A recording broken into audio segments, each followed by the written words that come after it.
My workload went up from about, 70 to 80 hours a week to probably 120. So, yeah, I go to sleep, I wake up, I work, go to sleep, wake up, work, do that 7 days a week. I'll have to do that for a while. No choice.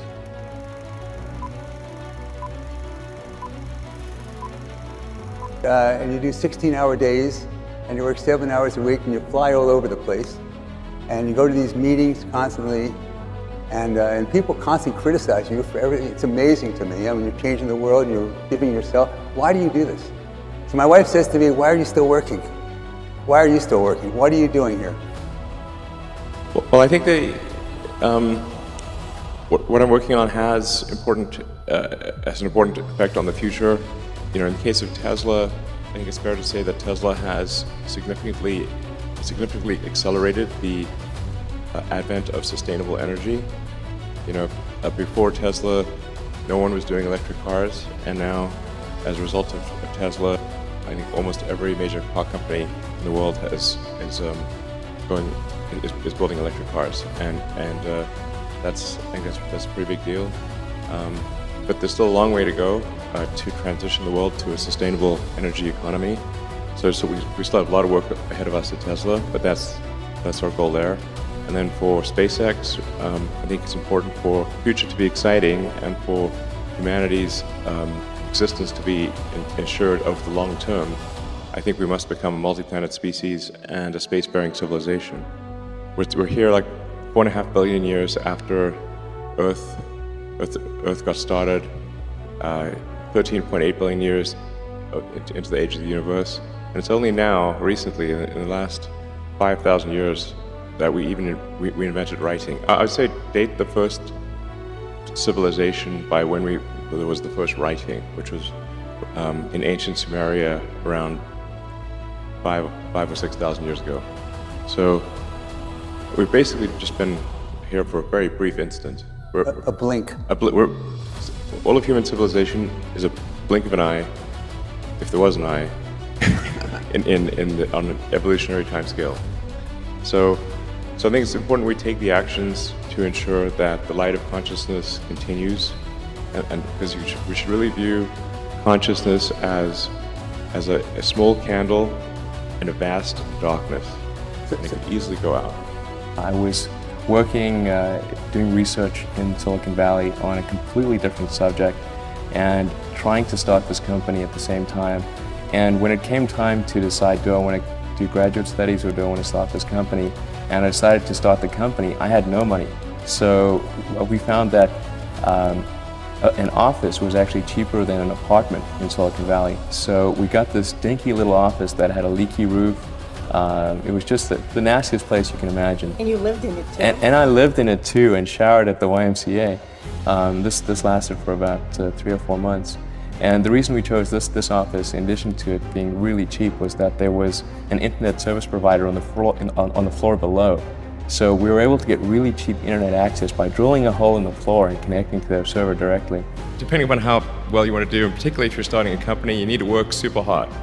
So what does super hard mean? Well, when my brother and I were starting our first company, instead of getting an apartment, we just rented a small office and we slept on the couch. We're so hard up, we had just one computer, so the website was up during the day and I was coding at night. 7 days a week, all the time.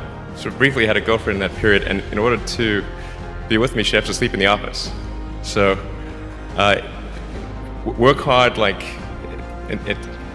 every waking hour. That's the thing I would say, particularly if you're starting a company. And I mean, if you do simple math, say like, okay, if somebody else is working 50 hours and you're working 100, you'll get twice as much done in the course of a year as the other company. At what point as you were raising him, did you think, there might be something different about this little boy? From the age of 3. Really? He just reasoned with me so well, and I didn't know how he could figure out things. I mean, he was 3. Mm-hmm. And then I sent him to school early because and they said, you can't send him, as the youngest person in the class. And I said, he really needs other stimulation as well.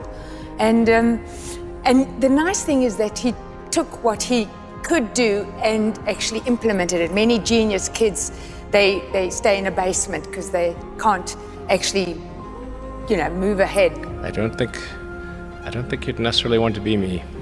What's the worst part about I don't you? think people would like it that much. Well, most people wouldn't, but they can't be you. That's like some superhero type shit. You wouldn't want to be Spider-Man. I'd rather just sleep tight in Gotham City. I hope he's out there doing his job. It's very hard to turn it off. Yeah. What's the hardest part? It might sound great if it's Means turned sleep? on, but what if it doesn't turn off? So when everybody leaves, it's just Elon sitting at home, brushing his teeth. Just a bunch of ideas bouncing around your head. Yeah. All the time. When did you realize that that's not the case with most people?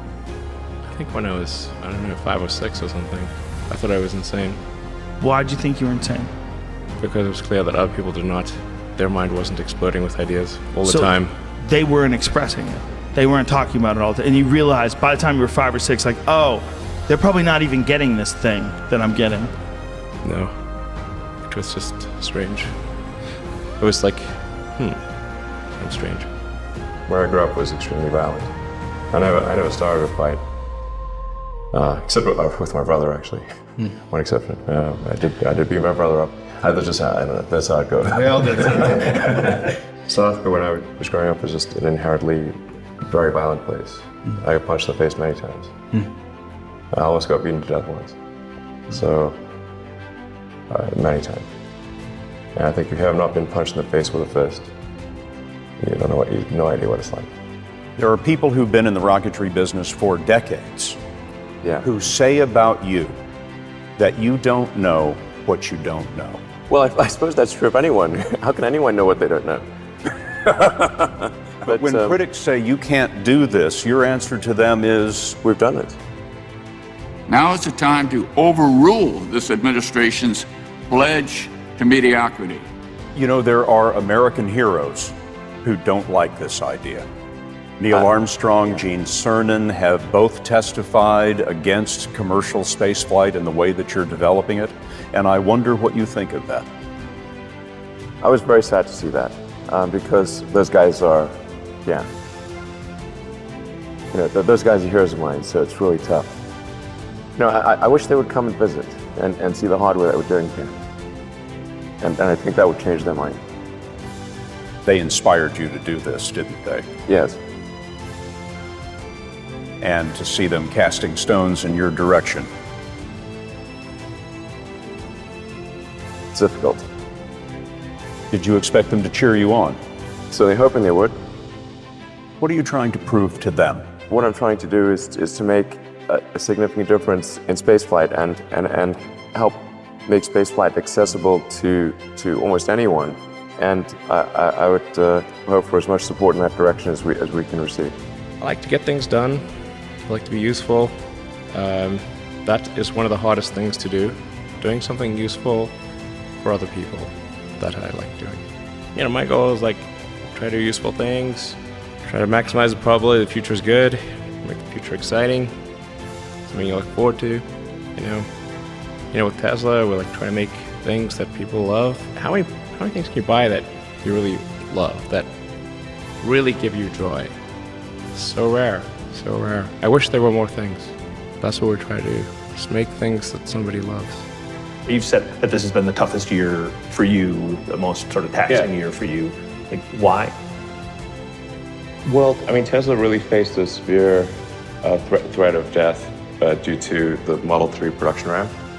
Essentially, the company was bleeding money like crazy, and if we didn't solve these problems in a very short period of time, we would die.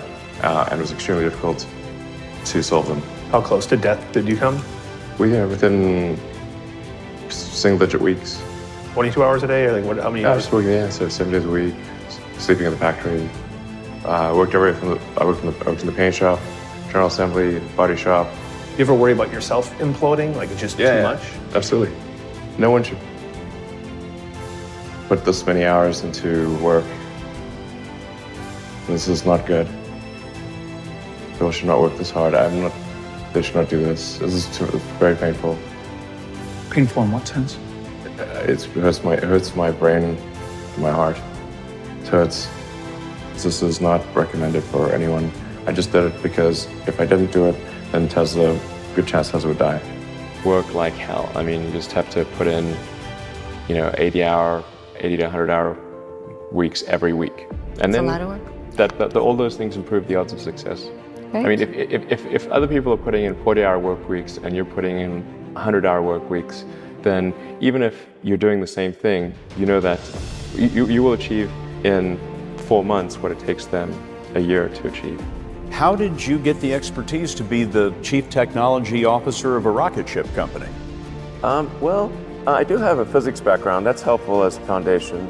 And then I read a lot of books and talked to a lot of smart people. You're self-taught? Yeah. Well, self-taught, yes, meaning I don't have an aerospace degree. So how did you go about acquiring the knowledge? Well, like I said, I read a lot of books, talked to a lot of people, and have a great team. If you're creating a company or if you're joining a company, the most important thing is to attract great people. So either join a group that's amazing, that you really respect, or if you're building a company, you've got to gather great people. I mean, all a company is a group of people that have gathered together to create a product or service. And so depending upon how talented and hardworking that group is, and the degree to which they're focused cohesively in a good direction, that will determine the success of the company. So do everything you can to gather great people if you're creating a company. In the beginning, I wouldn't even let my friends invest because I don't want to lose their money. I thought it was like, I'd rather lose my own money. And then we almost did die at SpaceX, actually. So I budgeted for 3 flights. I mean, technically, I did have a plan where I had the money from PayPal. I had like about 180 million from PayPal. And I thought, I'll allocate half of that to SpaceX and Tesla and Solar City, and that should be fine. I'll have 90 million, like that's lots, But then what happened is things cost more and took longer than I thought. So I had a choice of either put the rest of the money in or the companies are going to die. So I ended up putting all the money in and borrowing money for rent from friends. SpaceX is alive by the skin of its teeth, so is Tesla. If things had just gone a little bit the other way, both companies would be dead. And I had, like, one of the most difficult choices I ever faced in life was in 2008. I think I had maybe $30 million left, or $30 or $40 million left in 2008. And I had 2 choices. I could put it all into one company, and then the other company would definitely die, or split it between the 2 companies. But if I split it between the 2 companies, then both might die. And when you put your blood, sweat, and tears into creating something, or building something, it's like a child. And so it's like, which one am I going to let one starve to death? I couldn't bring myself to do it, so I split the money between the 2. Fortunately, thank goodness, they both came through. When you had that 3rd failure in a row, did you think, I need to pack this in? Never. Why not? I don't ever give up. I mean, I'd have to be dead or completely incapacitated. If that 4th launch hadn't worked, that would have been it. We would have not had the resources to mount a 5th.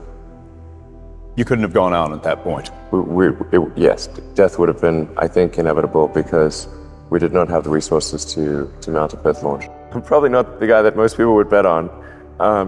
Who wins? It's like a little kid fighting a bunch of sumo wrestlers. Usually the sumo wrestlers win. We're a little scrappy company. Every now and again, a little scrappy company wins. And I think this will be one of those times. Like, what are the set of things that can be done to make the future better? So I think that a future where we are a spacefaring civilization and out there among the stars, this is very exciting. This makes me look forward to the future. This makes me want that future. There need to be things that make you look forward to waking up in the morning. You wake up in the morning, you look forward to the day, forward to the future. In a future where we are a spacefaring civilization and out there among the stars, I think that's very exciting. That is a thing we want. Whereas if you knew we would not be a spacefaring civilization but forever confined to Earth, this would not be a good future. That would be very sad, I think.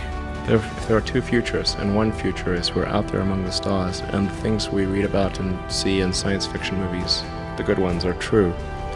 We have these starships, and we're going to see what other planets are like. And we're a multi-planet species, and the scope and scale of consciousness has expanded across many civilizations and many planets and many star systems. This is a great future. This is a wonderful thing to me, and that's what we should strive for.